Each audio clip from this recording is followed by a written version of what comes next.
Therapy Thursday is where we help folks work their way through some of their craziness out there. Sometimes hearing it out loud is a help. So we have Meredith, MD, in the building. We have Dr. Davi in the building. Gives the best advice. We have...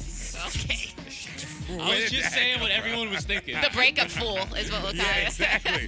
When you want your relationship ruined, listen to Davi. We also have Orlando BGYN. Therapy Thursday, 888-429-0941. We can get you in. We actually have a few people who have checked in already. There's a no name on line 1 out of Tampa, and it just says daddy issue next to your name. What's going on? Okay, so for the most part, my entire family lied to me about who my dad was. And some other family dynamics. Basically, my mom is my grandma, my sisters and brother are my aunts and uncle, and then one of my sisters is my actual mom. Okay, wait.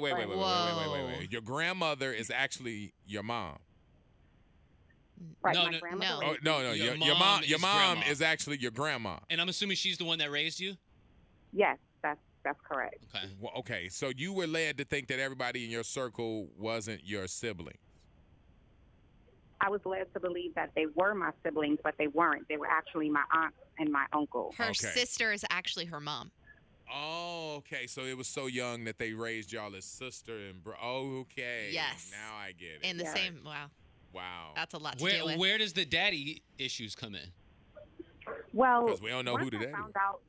Once I found out the actual dynamic of my family, I started asking questions. I'm like, well, if this is my mom, then who's my dad? And everybody was like, we don't know. Nobody knows. Your mom never told us who your dad was. But that was a lie. Because a couple of years ago, I'm in my 40s. A couple of years ago, everybody seemed to know who he was. And my uncle's brother actually told me, gave me a name and told me where he was. And I did some research, and I found my dad's side of the family. The only problem was that my dad was already deceased, but I found a sister and a brother and my aunts and uncles on my dad's side. Okay. So now my, grandma/mom is being weird to me because she's mad that I found out she's mad that I know it's my dad's side of the family now. And she's really being weird to me. And I'm like, why are you being weird to me when I was the one that was lied to? And I feel like I have a right to know who my family is. Okay. Now, so here, let me just tell you that part. I'll just give you that because I have family like that. You putting a business out there even now, you knowing has it on the radio now. Like they were able to swallow it and kind of let it be one of those dirty things that the family don't mention. We can all just get past it if we all just keep it tight. And now the more people who come in like you or like whomever that wasn't aware of it, it makes it more of a topic that has to be addressed. And we would rather put our heads in the sand, and just kind of ignore it so they can't with you trying to dig because you deserve the information. But it's like because you are digging now, it's making everybody have to relive it. You definitely deserve the information. I think Grandma essentially is embarrassed. She got caught in a lie. We've gotten caught in lies before where you try to avoid it, and now the situation feels a little different. I hope she will come around and try to fix this and try to get some sense of normalcy back. Yeah, just let her know that you are interested. You're not mad. You just want to know why. But, you don't want your relationship to suffer. Keep reiterating that to her, and that might help. Because that's just family dirt right there. They lied to her for her entire life. I'm surprised she's not upset with everybody. But it's everybody. It wasn't just one person. There was a whole, hey, let's keep this quiet. I mean, it's not like you came of age and it's time to sit you down. Like, she found out later in life. Exactly. And I found out because, my brother he was walking around with the guilt of knowing and not telling me. And but nobody told me because my mom was like, nobody better say anything. Yeah. And they kept that secret. That's the weight. That's nasty. It is nasty. That is. And somebody just said you got a whole Tyler Perry movie situation going on in your own family. It's true. You deserve better. Listen, it's your family. We can't choose our family. That's kind of who we're born into. But just know it probably wasn't as malicious as it feels, and especially with the older folks who just want to try and kind of avoid drama and protect you in a bad chosen way. But but at least give him the credit for that. You know, tell her it's not about you lying. It's really about me just wanting to know the truth. And keep finding out more about your family because you deserve it. Yeah, and calling the radio to tell all y'all business. Thank you. Yeah, I we love appreciate that it. too Yes, because thank everybody you. got a little tickle out of that. All right, I'm sorry. I'm sorry that even happened. That's terrible. Ridiculous. That is rough. Yeah. That is a Tyler Perry movie. For though. sure. Tyler gonna call her. All right, let's see here. We got Keita. Mm-hmm. Keita is on the phone. Keita, how you doing this morning? I'm all right. How are you? Pretty good. All right, you have a question for one of the doctors. You out of the Berg. What's going on? He says, toxic baby daddy. Tell me what up. Yes, very toxic. So we've known each other since we were like 15, 16 years old.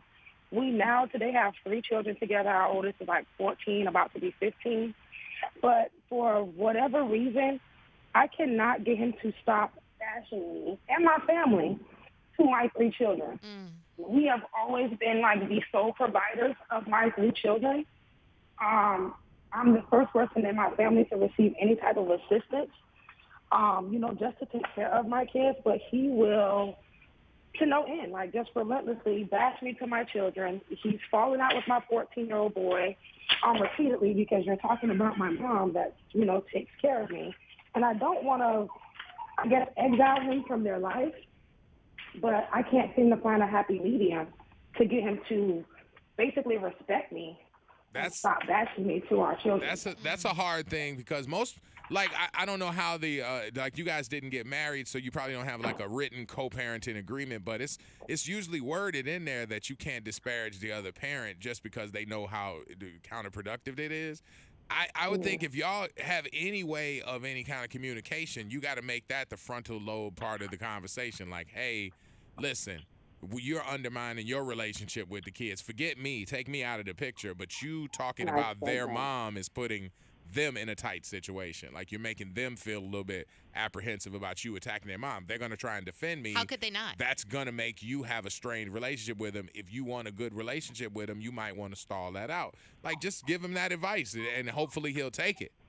All right, we got a few more calls here.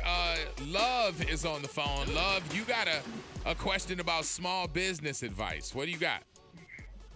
So I am in the process of putting an event together. I don't want to put too much out there, but I do have a small business, and I'm just looking for like a little bit of startup money, right? Not everybody wants to go to the banks just yet.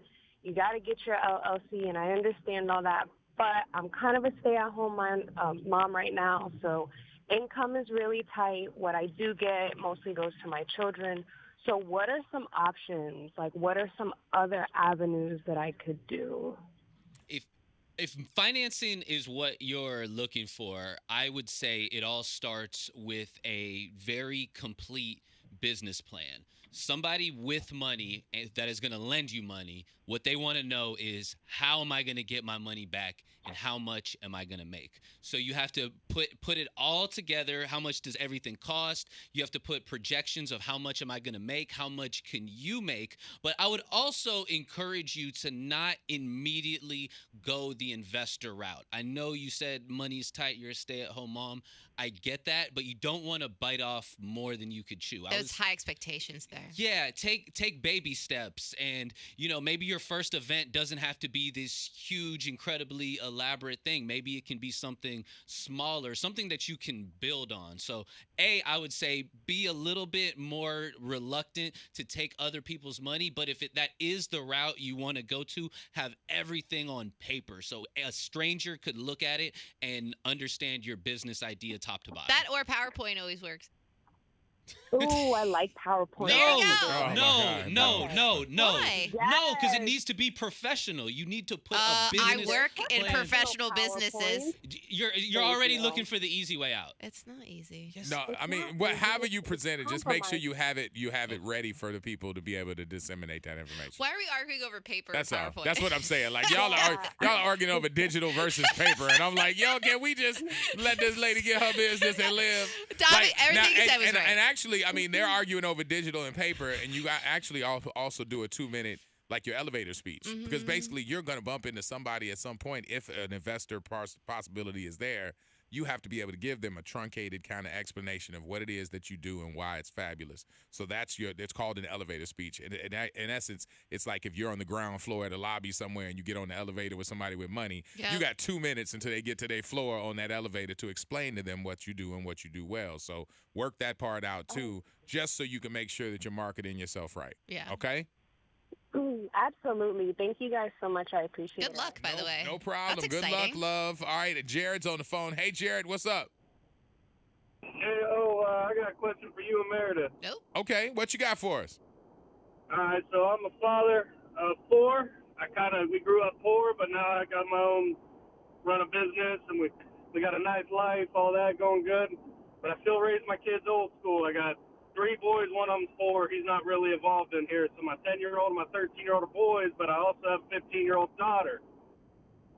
My boys, as I'm raising them, my wife, me and her agree on everything. She's never been a man. I'm raising men. That's my objective. I'm raising young men. So when it comes to them, my 10-year-old will, yes, ma'am, no, ma'am, thank you, run out. If we see an elderly person walking in the door, he'll run ahead of us and open the door, all that.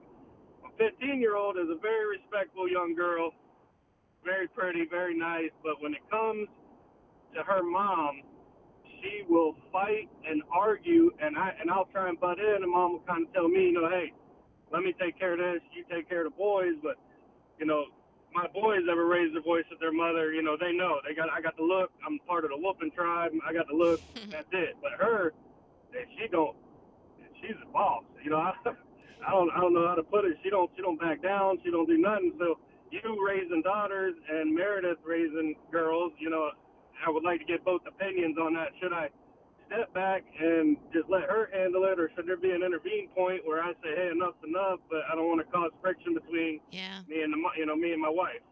All right, what I will say is I've learned from my sisters growing up with me when we were, in my mom's house, and now seeing my daughters with their mom, ladies have a tug of war that goes on that's much different than we got. And you'll have it too. When your sons get a little older and they try and test you one day, you're going to be like, oh, okay, so you want to take a shot at the champ. And it's not got to be a fight situation. It could be a strength, endurance type thing, just one day when the powers shift. Mm-hmm. That's when it gets to be the 14 and 15-year-old girl who is starting to feel like she's becoming a lady, and the lady is starting to look at you like, listen, you still got so much to learn. So there's a push and a shove and a tug of war.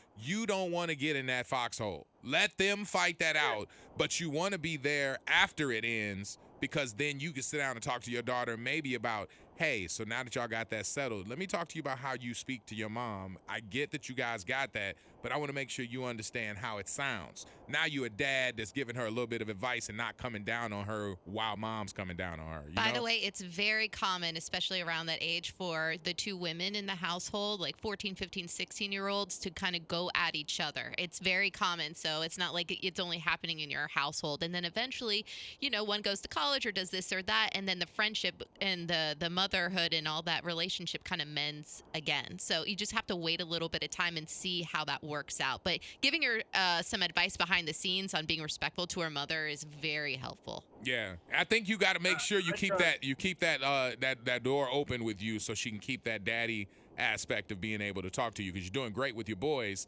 You can still instill some of that stuff into your daughter, but let mom lead the way in the womanly type of stuff, because that's just a tug of war you don't really want to mess with. Yeah, I've never been a woman, so there's I draw that line there. I don't know.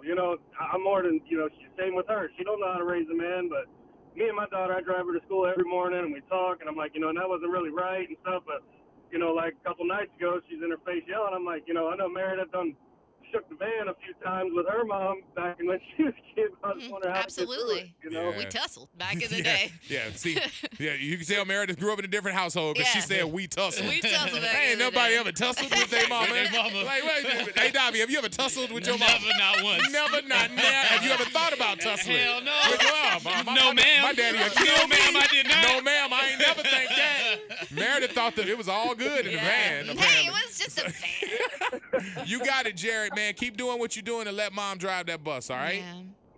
Yeah. All right, thank you, brother. You too, man. Sorry, Dobby. It's all good, bro.